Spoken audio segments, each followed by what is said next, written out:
It's already 6:40 p.m. IST, so let me start the session without further delay. Good evening, everyone. I welcome all to the Indian Life Science Network's Knowledge Hub series, brought to you by the Next Gen Scientist Foundation. The Next Gen Scientist Foundation is an organization founded by the Indian researchers to promote science and create scientific awareness among the general public. As part of the NGSF's missions, we have now created a nationwide network for all the life science enthusiasts in the name of Indian Life Science Network from the date of our country's independence, that is August 15th onwards. We have the server for Indian Life Science Network in Discord, and we help the young aspiring researchers to excel in their research career through various means. We organize expert talks in Knowledge Hub. We provide free courses and workshops in Skill Studio, and it can also be used for knowing about the internship and research opportunities that are available worldwide. We have the NGSF internship program wherein we provide fundings for the intern students, and we publish their eminent blogs in our WordPress website. The audience here can also make use of the ILN Discord channel for exchange of their research papers and even exchange of information and opportunities worldwide.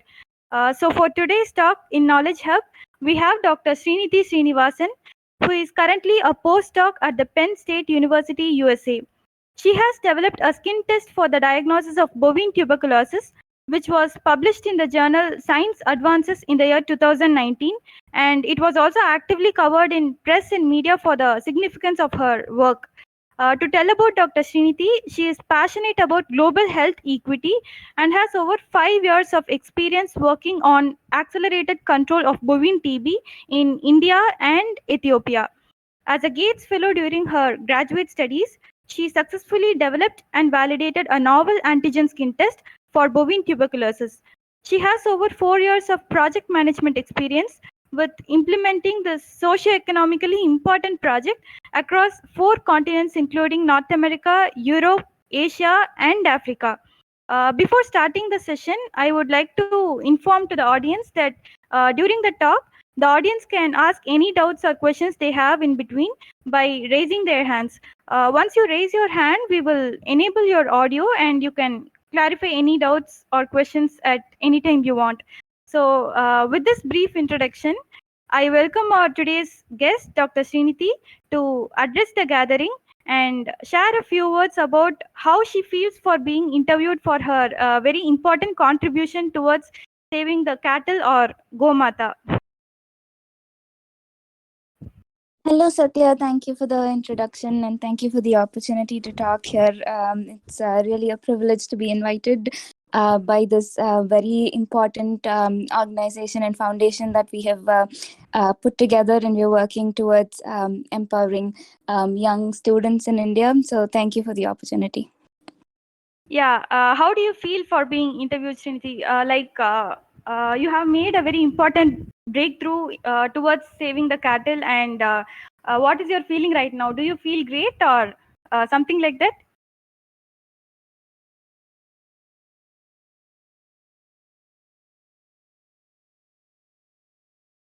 Srinidhi, did you hear me? How do you feel for your contribution towards saving the cattle? Are you able to hear me? Yeah, just now, only now I was able to hear you. I didn't hear you anything for the past 2 minutes. Yeah, share us about your breakthrough for saving the cattle. Tell about your diagnostic interventions and what do you feel for being interviewed today at this point of time in Next Gen Scientist Foundation? Can you repeat the question? You were getting cut off a little bit. Sorry. Yeah, I just asked, what's your feeling right now? You have made a very important contribution towards saving the cattle or Gomata, and do you feel great for doing that? And I just wanted you to share your feeling or your experience on doing this. Thank you. So I work on tuberculosis in general, and my focus is in bovine tuberculosis. But human tuberculosis is an important infectious disease. It's in fact the single largest infectious killer in the world. There are 3 people who die every minute with human TB around the world, and human TB cannot be eliminated if the bovine TB is not eliminated, because of the spillover that happens from cattle to human, especially in countries like India and countries in Africa. So I am very happy and privileged to be working on this important disease, and I am very thankful to my advisors and mentors who have provided the opportunity and important guidance to have worked on this and have developed a test to diagnose this disease. Yeah, that definitely is a very big motivation for young researchers like me. Like, I personally was taken aback and have acquired so much of personal inspiration and motivation after seeing your profile. So, I just wanted to make that inspiration available to the general audience here. So, that was the reason for that question. So, let me move to the next question. Like, how far do you think that bovine tuberculosis is being neglected, or how far do you think the disease needs much attention in countries like India?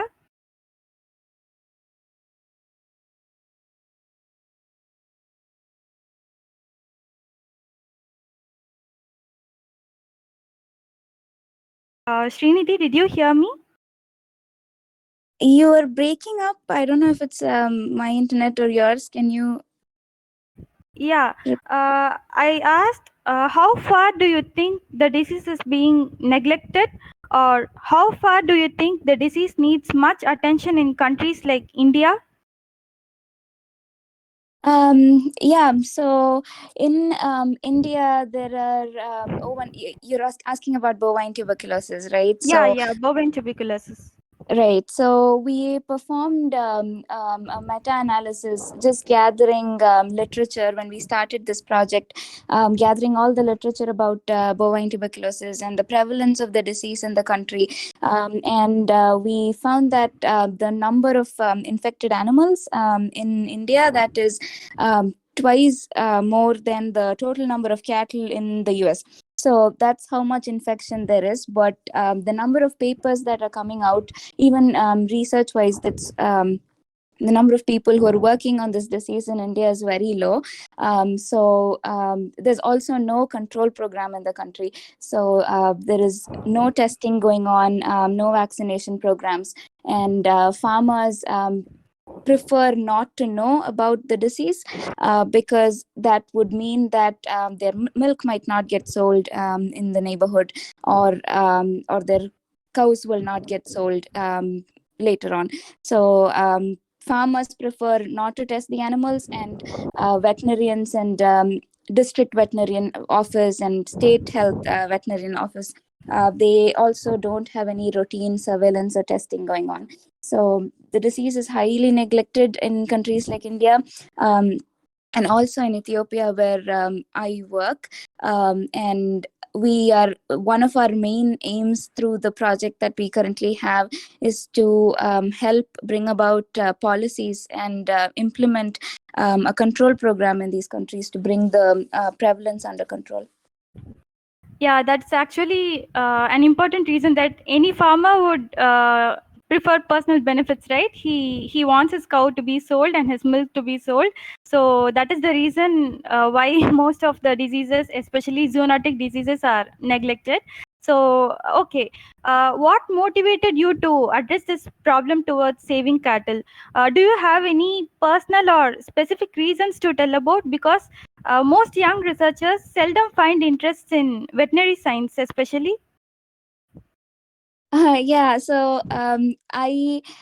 so when I joined the lab at Penn State for my PhD, I was actually working on a different project. It was a foodborne disease project, and I was working on something more molecular, which was about gene regulation and looking for how foodborne pathogens attach to host cells and stuff like that.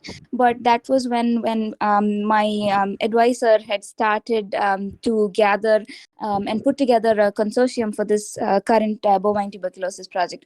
And I was helping him with some aspects of it, beginning the lab work and putting the team together and writing up concept notes and white papers. And that's when I understood the global impact of this project, and the importance about working on a project at the national level.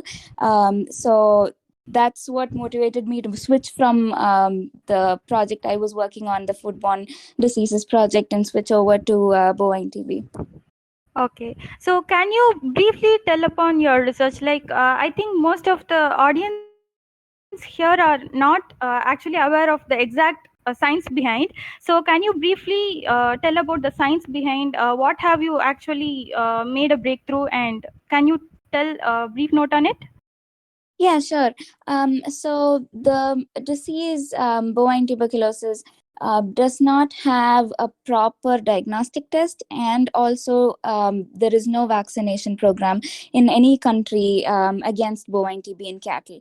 So, for any control program to be implemented in an endemic situation, we need there are two arms to it. One is diagnosis, and the other is a vaccine. And we know that for human TB, BCG is the vaccine, and all of us are vaccinated as infants for BCG, and it's the most sold vaccine in the world. But cattle who also get TB are not vaccinated against BCG, and that's because the current diagnostic test that is licensed by the World Organization for Animal Health is not a very accurate test. So I will just describe what the test is, and then get to what knowledge gap there was and what we addressed. So the current diagnostic test is basically a boiled up supernatant of Mycobacterium bovis. And Mycobacterium bovis is the pathogen that predominantly causes bovine tuberculosis. So by just boiling up the organism and just filtering it, and using that as a skin test antigen, what happens is it causes cross reactivity with BCG, because BCG is also an attenuated Mycobacterium bovis strain. So because of that cross reactivity, the diagnostic test is not compatible if the animal is already vaccinated. So what will happen is, if the animal is vaccinated and you inject the current diagnostic test, because of the cross reaction, the vaccinated animal will also react to the test and show up as positive, and an infected animal will also react to this test and show up as positive. So there is no way to differentiate between infected and vaccinated animals. And that is the main reason why BCG is not currently used as a vaccine in animals. And in order to bridge this gap, we need a diagnostic test that is able to differentiate between infected and vaccinated animals. And so we decided to target antigens that are present in Mycobacterium bovis, which is the pathogen, and absent in vaccine strains like BCG. So since BCG is an attenuated M. bovis strain, there were so many virulence genes that were lost during that attenuation process, and we targeted those antigens. We ran some molecular screens, transcriptomic screens, comparative genomic analysis, and came up with a pool of antigens that we wanted to test in both in vitro and in vivo in experimentally infected animals, and shortlisted 3 antigens that gave us high sensitivity and also high specificity. So with diagnostic tests, diagnostic sensitivity and specificity have an inverse relationship. So you need to find that perfect balance. So we targeted antigens that would give us that perfect balance and formulated it into a diagnostic test for both in vitro and in vivo use. Yeah, that's great, Srinidhi. And I just saw in your publications that you have done a temporal dynamic study to understand the response of intradermal cytokines to tuberculin in the vaccinated cattle. So, what was the major useful information obtained from that study? And did that information help you design the antigen skin test? Was that an important finding towards your antigen skin test? So I think that's a completely different paper. The one that you are referring to is where we tried to come up with a new delivery tool for the antigen that was developed. So the one of the other problems with diagnosis of bovine tuberculosis is that it's an intradermal injection. The skin test is an intradermal injection, and as you can imagine, there is no routine surveillance in places like India and Ethiopia, which means that veterinarians are not trained to properly deliver this intradermal injection. And also, if it's not properly intradermally delivered, then non-specific responses are what you would measure. So in order to address this issue, what we did was we developed microneedles as new tools for delivery of antigens. So microneedles they're widely used in human medicine, and they have a defined length. The needles have a defined length. They are the size of a small, like a 50 paisa coin in India.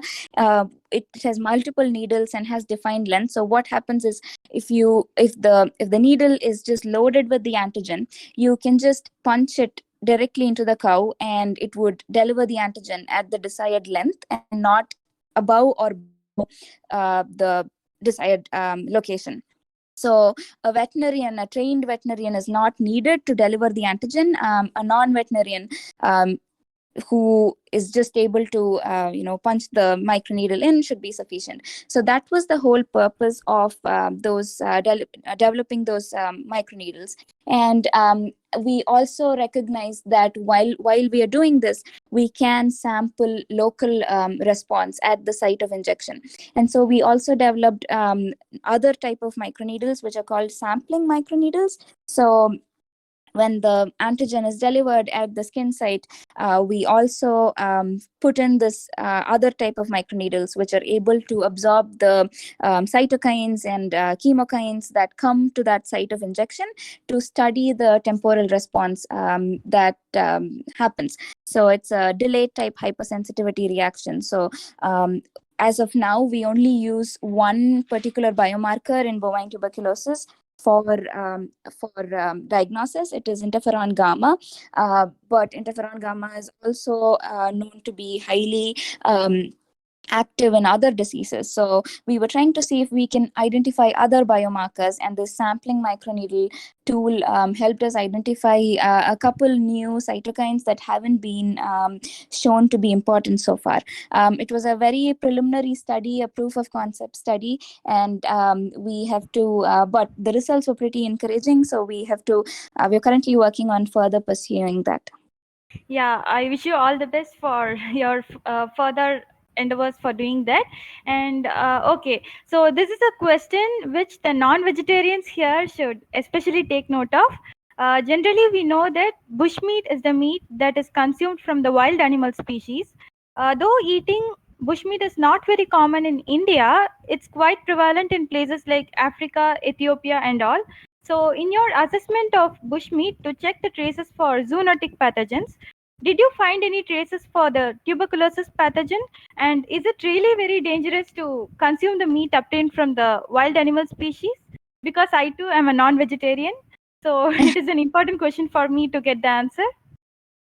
Yeah, so in places, so we worked in Tanzania for that project, and bushmeat is an important source of protein there. It's a low and middle income country. People are very poor, so what they do is they just go into the wild. They find dead animals and they harvest the meat. The meat is sold in markets, so you can see fresh meat being sold, and you can also see dried up meat being sold. So we were trying to, and these consumption of this meat is an important source of zoonotic infections spreading in humans. And a large percentage of bushmeat is also imported into Europe and the United States. So the goal of that research was to find pathogens to see if pathogens are present in these wild animals. We did not look for tuberculosis. The goal of the project was to look for anthrax and Coxiella and similar strains, and we were pretty shocked at what we found. So one of the interesting findings was that we would go to the market and ask the seller what the meat is, and they would say it is meat. If you ask them if it is chicken or what is it, they would say meat again, because they don't know what it is. And some of the vendors who were confident enough to tell us what the species was, we found out that they were mostly wrong when we speciated the sample that we obtained. So bushmeat, we don't have bushmeat in India, at least in I think in most urban places, but in Tanzania and in some other parts of Africa, it's very common to consume bushmeat, and it's a important source of protein, and you can't tell them not to eat bushmeat, because that's their part of their livelihood. Yeah, that's true. And zoonotic diseases have become much prevalent these days, because though we don't have a definite proof for the cause of COVID-19 pandemic, it is widely believed that it could have emerged from the consumption of bats and thus happened to be a zoonotic disease. So what is your opinion on that, believing that COVID-19 could have been a zoonotic disease? And also tell upon your contributions for the pandemic, because I saw that you have made some therapeutic interventions for the disease relying on the convalescent plasma for SARS-CoV-2. So tell about your contributions for the seeming empathy now, the COVID-19 pandemic. Yeah, sure.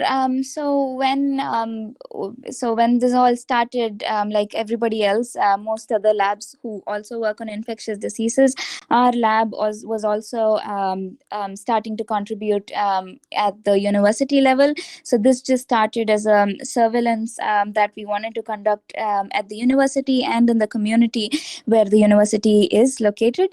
For that, in the initial days, the diagnostic tests like PCR and ELISA, they were not as widely available as they are right now. So I'm talking about early March, late February 2020. I think there was one paper that had come out from Cold Spring Harbor about having developed an ELISA, an indirect ELISA using the RBD protein. And we were trying to make an in-house ELISA as well.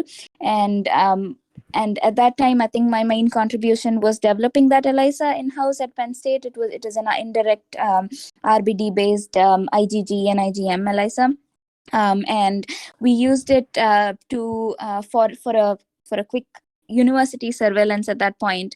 But the project also developed into getting convalescent plasma samples from a collaborator's lab. So this is a hospital actually in Texas, the Houston Methodist Hospital, which was one of the first hospitals in the US to get approved for conducting that convalescent plasma therapy, which was initially done from the FDA and the US government.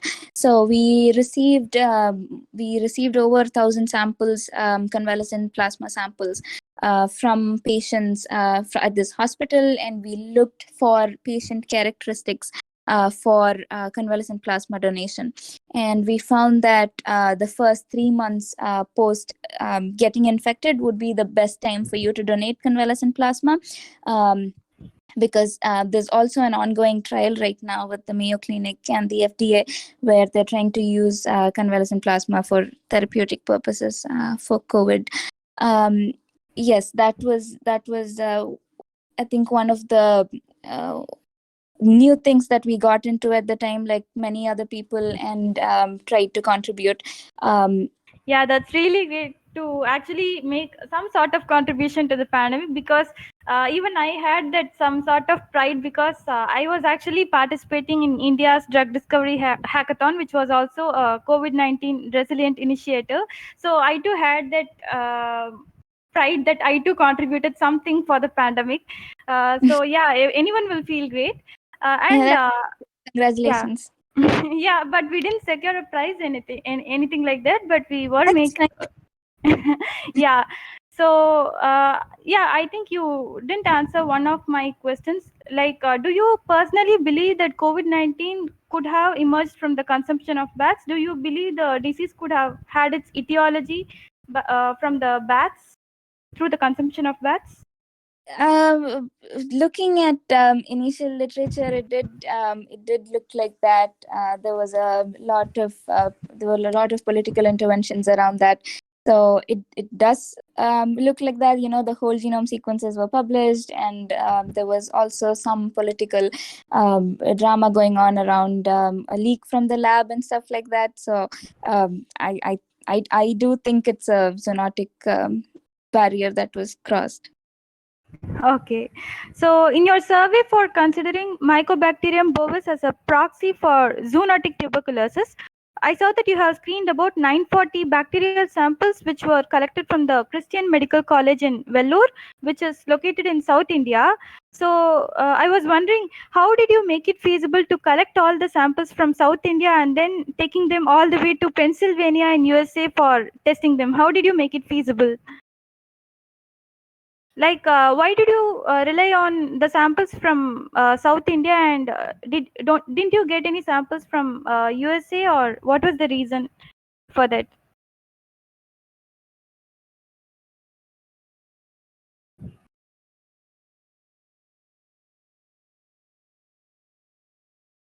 Srinidhi, did you hear me?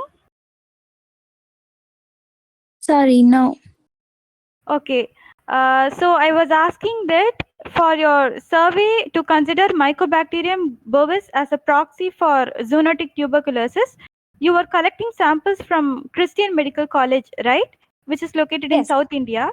Yes. So I was wondering what was your necessity to collect samples from South India and then taking them to Pennsylvania in USA for testing them? And how did you make it feasible to collect samples from South India and then taking them all the way to Pennsylvania in USA for doing all the tests like that? How did you make it feasible? No, so we didn't take any samples out of India. All the research, all the lab work was done at CMC in Vellore. So that work was initially to understand the prevalence of zoonotic tuberculosis in human samples. And CMC happens to be a large TB reference hospital in India. And we had collaborators there, and through whom we were able to obtain samples. So that was how we started working with them, and we found that Mycobacterium bovis is predominantly believed to be the reason for bovine tuberculosis, and also organizations such as WHO and OIE define zoonotic tuberculosis as infection of Mycobacterium bovis in humans. But so far, until today, there is no single Mycobacterium bovis that has been sequenced and submitted in the NCBI. So we were just curious to find out what organisms then are present in humans. So upon sampling pulmonary and extrapulmonary samples from CMC, we also did not find any bovis, but other than that, we found Mycobacterium orygus, which is also another member of the Mycobacterium tuberculosis complex. So this was very surprising, because what it means is that if everybody is using Mycobacterium bovis as a proxy for zoonotic tuberculosis, and we are not finding any Mycobacterium bovis in an endemic country like India, that just means that there is a huge underestimation of the prevalence of zoonotic tuberculosis, and that the definition should really be broadened to all members of the Mycobacterium tuberculosis complex. The complex has around 7 organisms, and we right now only consider one organism as zoonotic tuberculosis infection, and that's causing an underestimation of how huge the problem might actually be. And also, there are no proper tools available to identify these organisms. They're all Mycobacterium, and they're all part of the complex. They're 99.99% similar. So we are having to develop new tools to be able to reliably differentiate one organism from the other using SNP-based real-time PCR assays, and then also confirm them using whole genome approaches. Okay. So, what were the challenges you faced during this work? As we know that making such an important breakthrough would definitely not have been an easy task to do. And also, tell us about your career path. About when did you determine to become a scientist, and how did you first enter into your research career, and how it all started? Sure. So I think when I joined Anna University for my undergrad in 2011, I think in the second year, I got an opportunity to intern at this company in Hyderabad called Verco Biotech. And that was my first outside of college real research experience.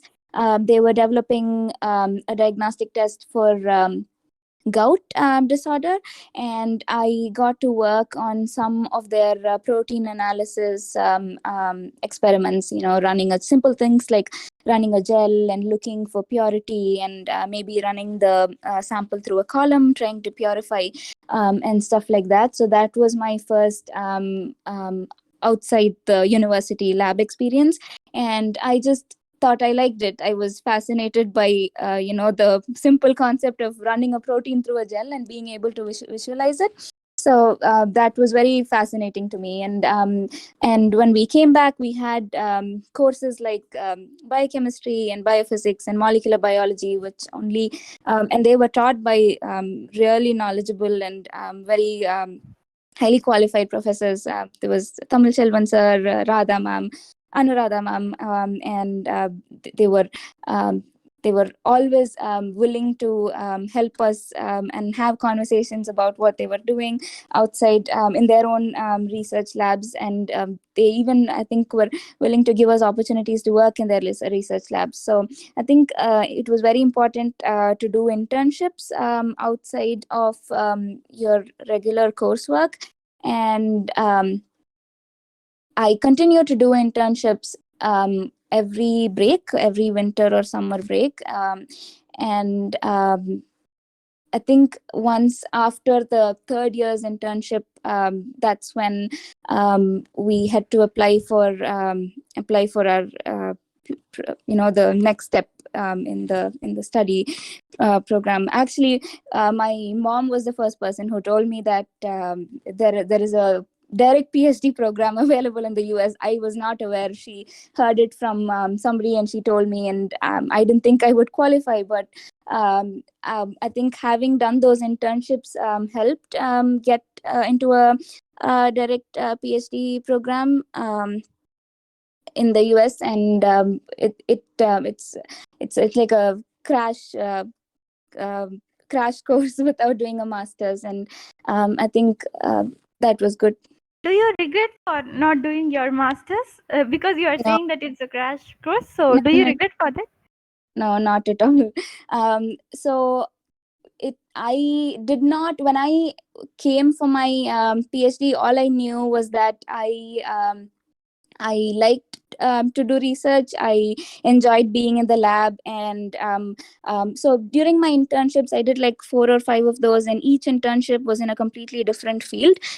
They were not in a single, neuroscience or cancer biology. It was not like that. They were in very different fields, and I actually thought that might be a disadvantage applying to PhD, because they might expect some kind of streamlining in my thoughts and in my decision going into one branch. But actually that was seen as a good thing. That came as a surprise.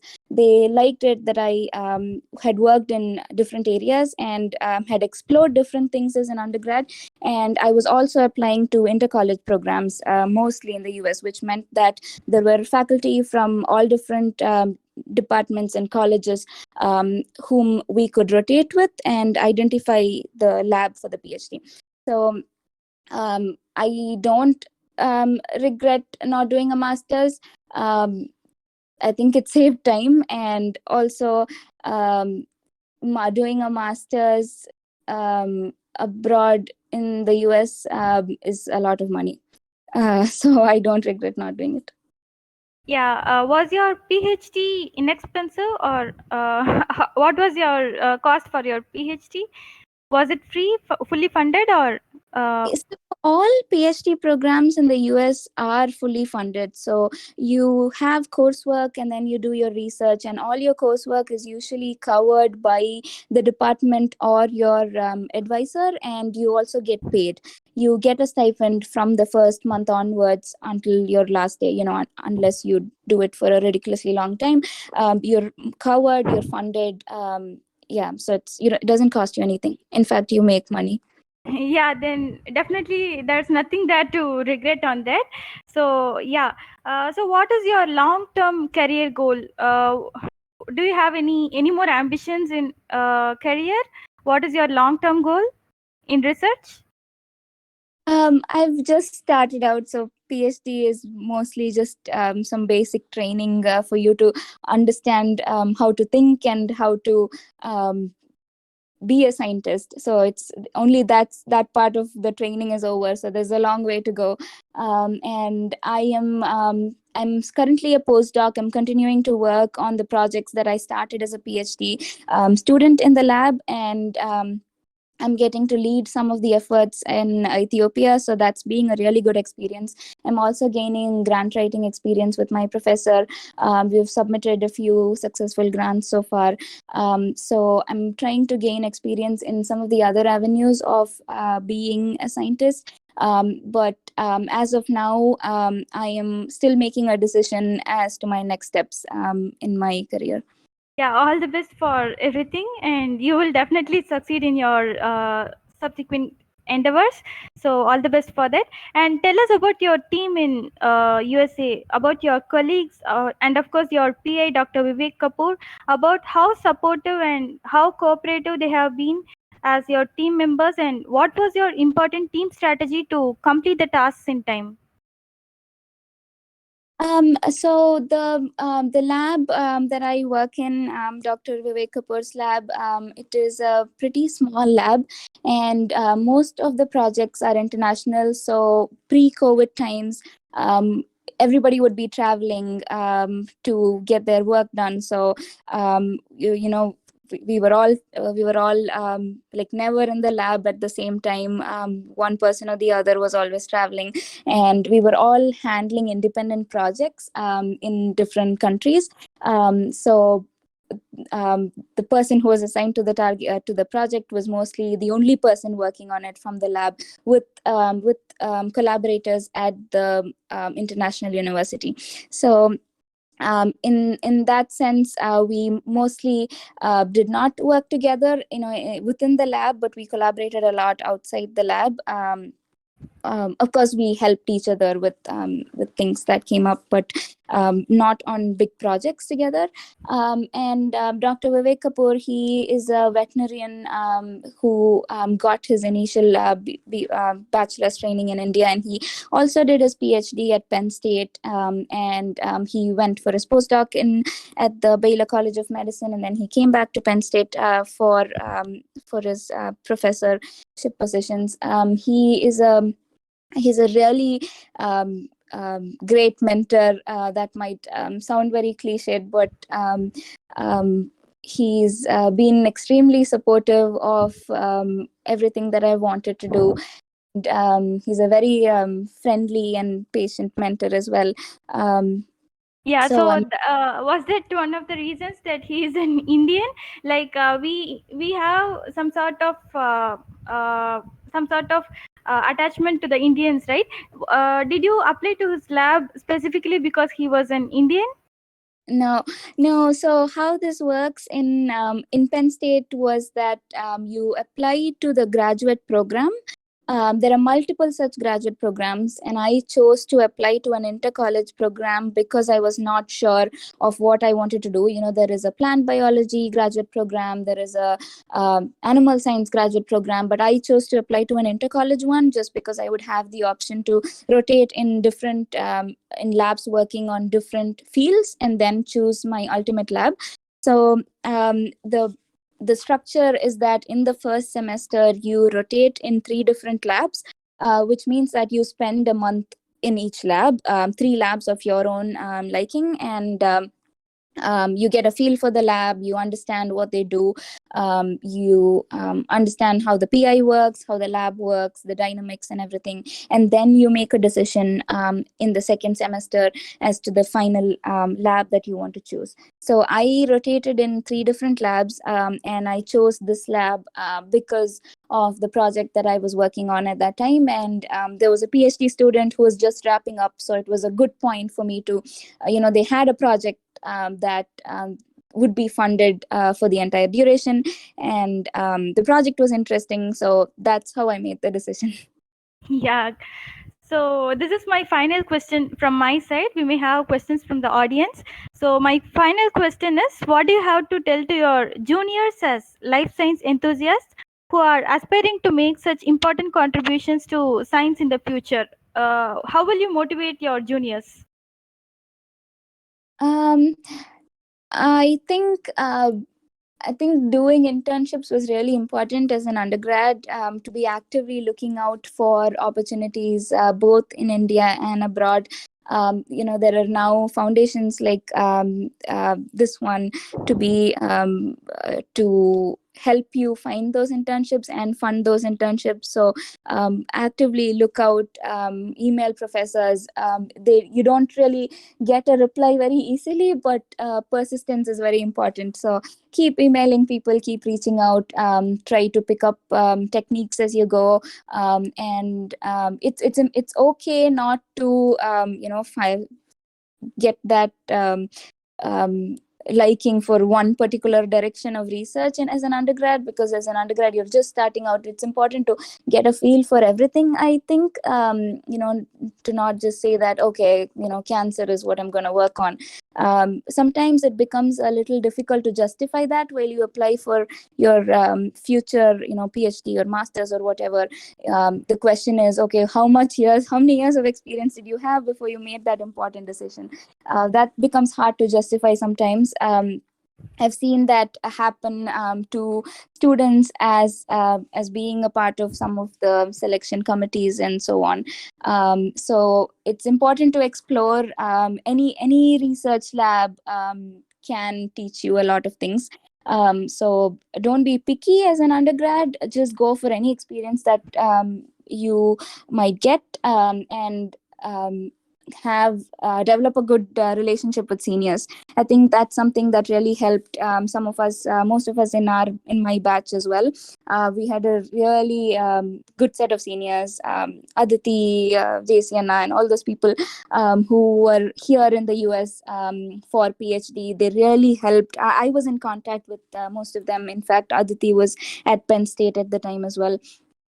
So they really helped, give good advice, help me prepare for interviews, and all of that. So keep a good relationship with seniors, and don't be shy to learn. Any opportunity to go outside and learn is a golden opportunity.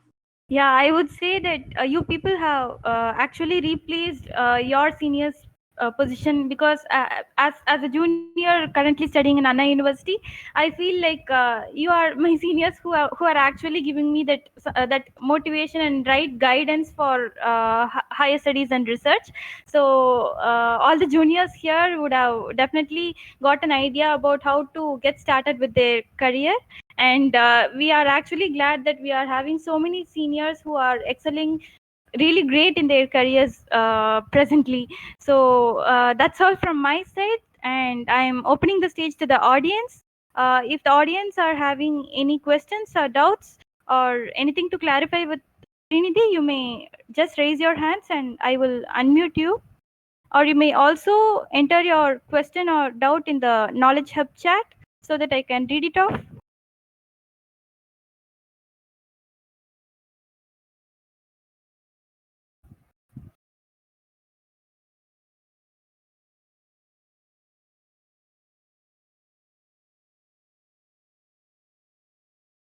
An invite to Rajendra Gowda. He should speak now. Yeah, good evening, everyone. Yeah, good evening. So you may go with your question now. Yes. One doubt I have that I have completed the PhD right now, but the area of interest is not that up to the mark, and I would like to go with one more PhD.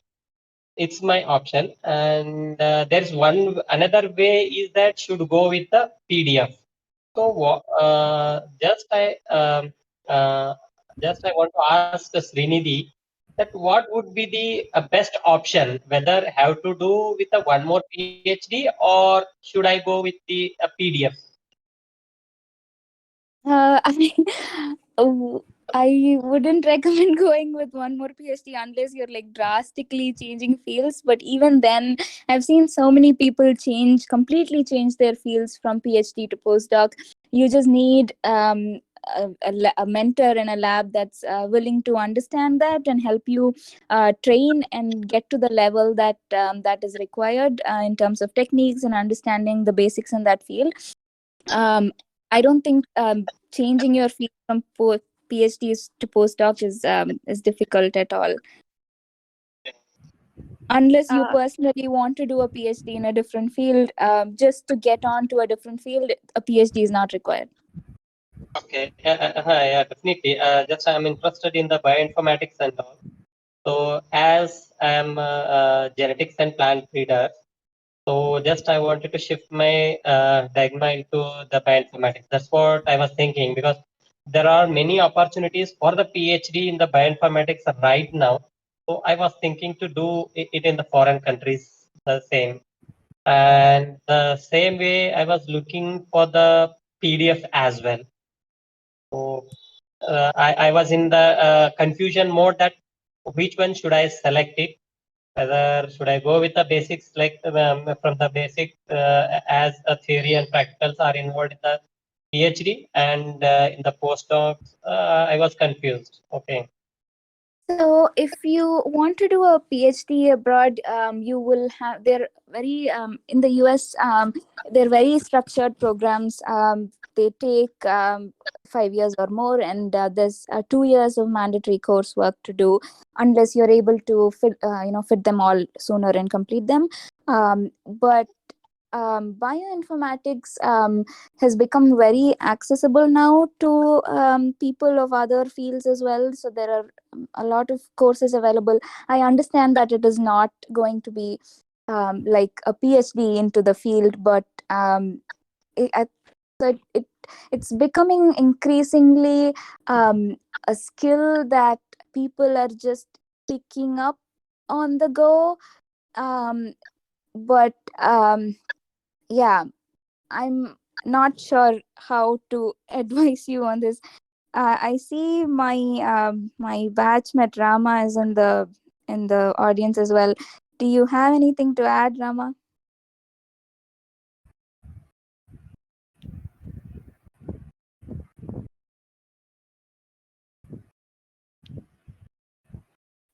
Srinidhi. Okay. So I'm also I would also say the same as Srinidhi because if you want to be trained in bioinformatics, you don't need to do PhD. And like she said, everyone is learning on the go based on the skills that they need. And in fact, we are also going to have a session where one of my colleagues, who is a bioinformatician right now, was doing all the wet lab experiments just like you, but he was in plant molecular biology. And right now, he's a bioinformatician for lab, and he taught himself to do everything. Now he has transitioned to a full-time bioinformatician. So it's always possible, and I would highly recommend you not to do PhD and spend more time on that. Rather, go ahead and do a postdoctoral fellowship where you can get a little bit of training of bioinformatics and then transition yourself into a full-time bioinformatician. Yeah, for this question, yeah. So I just wanted to share my opinion, and I just wanted to give an example for this question because I personally got my inspiration from Dr. Venki Ramakrishnan, who was a Nobel laureate. I just studied his autobiography and saw that he too did his PhD in physics and transformed into a structural biologist, and he did his PhD in physics, and he didn't even do a complete degree in biology, I think so, and he all learned the techniques in structural biology, everything through his sabbatical only. So since he is my inspiration in career, I just wanted to give you this example and motivate you for doing your PDF even without your PhD, because as a Nobel laureate, if he himself is doing that, then that should give you the right motivation to go for your PDF. I think I have just shared my opinion, but it is not a very big advice. Yeah. Yeah, thank you very much, Satya, Srinidhi, and Ram. It made me to take the decision whether should I go with the PhD and the PDF. And now I'm getting the more clarity towards which stream should I select it. Okay, yeah, thank you very much. And I request Ram to be in connect with me. So if you have your contact details and all, please may I get it so that in future I may connect and I may get some assistance. So you can always contact me in this. Yeah. Definitely.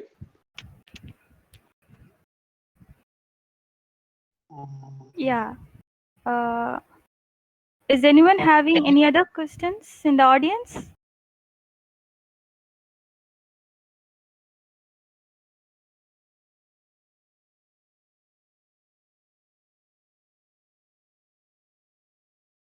Hi, I have a question. Yeah, you can proceed. It's regarding your research. How do you think your towards changing policies by the government? Do you think it's your, as a scientist, it's your duty to drive this policy change, or do you think government do this? So as a scientist, all we are able to do are gathering research data and present the problem as it is. In terms of policy changes, and especially like bringing about control programs, that is completely up to the government. We are also responsible to let them know the economic impact, because that's how a government thinks in terms of money. So it's important to do those economic analysis in terms of, okay, if you roll out a vaccine, if you want to test every cow in the country, how much is it going to cost the country, and what are the economic benefits that you get out of getting rid of a disease like TB or anything else in the country. So what we do is the project is so just to give you an example of how this works at the national level in countries like India and Ethiopia.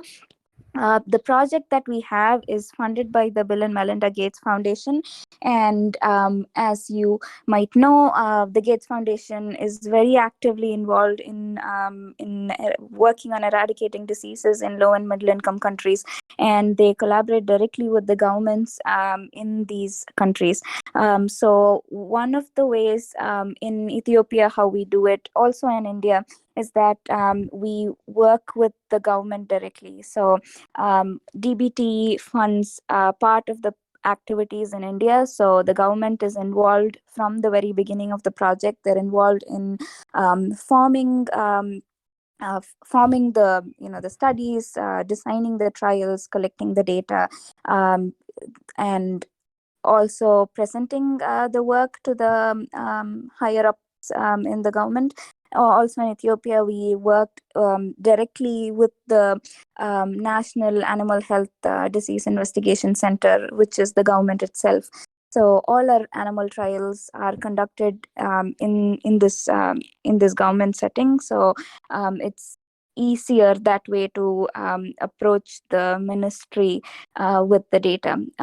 We have found that especially in Ethiopia, it's been the government is actively wanting to do something about bovine tuberculosis, and very interested in knowing more about the work and the economic impact. So a scientist just from the lab alone is not able to do everything in terms of changing policy at a national level. You need to be working together with government agencies, policymakers, and funding agencies that are willing to go the extent of bringing about a national change.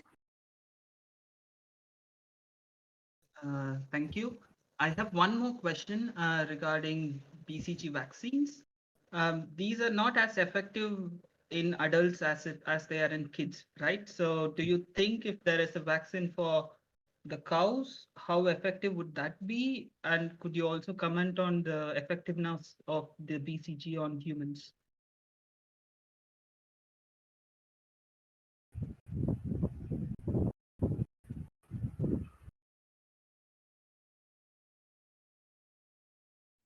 Srinidhi, did you hear his question, or should he repeat it again? Sorry, can you please repeat it? I did not hear anything. Could you comment on the effectiveness of BCG in adults? That's human level. But the other question was, if we have a vaccine for cows, how good that would be? Yeah, so BCG has been around for over 100 years, and it is the only available vaccine against human TB. But we know that everybody gets BCG in India, and the country is still endemic for the disease, which means that it's not an effective vaccine. It was initially licensed as a single dose vaccine, and that's how it is given right now in India. But immunity does wane after a few years. So in cows, through field trials, natural transmission field trials, we have seen that 18 months is what the duration of immunity is in BCG is for BCG in cows, after which the animals start to lose the effect of immunity and start getting the disease. But the other end of the issue is that we know that BCG is not perfect. We know that it is a leaky vaccine, but people have also been working on coming up with an alternate for BCG over all of these decades, and there is no other vaccine that matches up to the efficacy that BCG provides in the field. So as of now, there is no viable other option. BCG is the only option. So we have to work with what we have got as of now, because the level of endemicity of bovine TB in these countries is only growing every year, and there are also lots of pressures on dairy production farms with increasing demands and increasing needs to make an economic improvement as well. There is high pressure on these farms, which means that these dairy farms raise more cows and increase the chance of spreading the disease more in the population. So if we work with what we've got, we performed some modeling on how BCG works, some scenario analysis with the collaborator at the University of Cambridge, and we saw that if you were to implement BCG now, sooner than later, you can avert about 90% of the cases over the next 10-year period in these high prevalence endemic settings. Yeah, I think he has got his answer. So if the audience are having any other questions, you can raise your hands, or we shall end the session.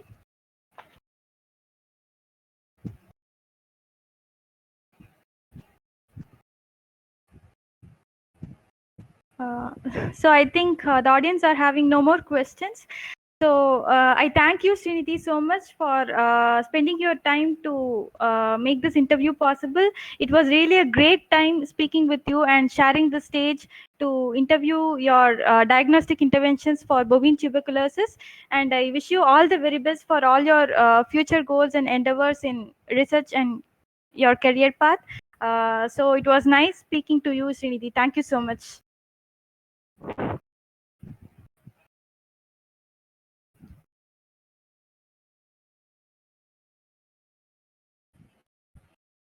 Uh,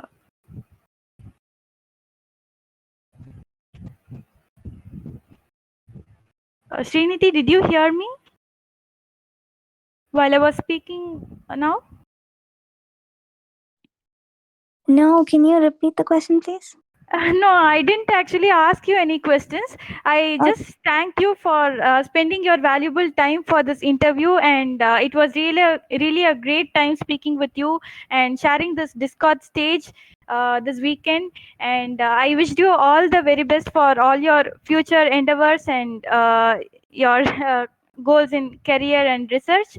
So all the best for everything, and thank you so much for your time, Srinidhi. It was really a great time speaking with you.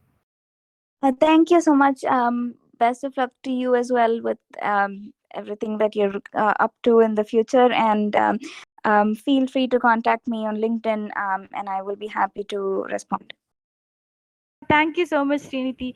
So with that, we'll end the session today, and we will contact you through LinkedIn if we have any other doubts. So thank you so much, and let me end the session now. Thank you. Thanks for the opportunity. Yeah, bye.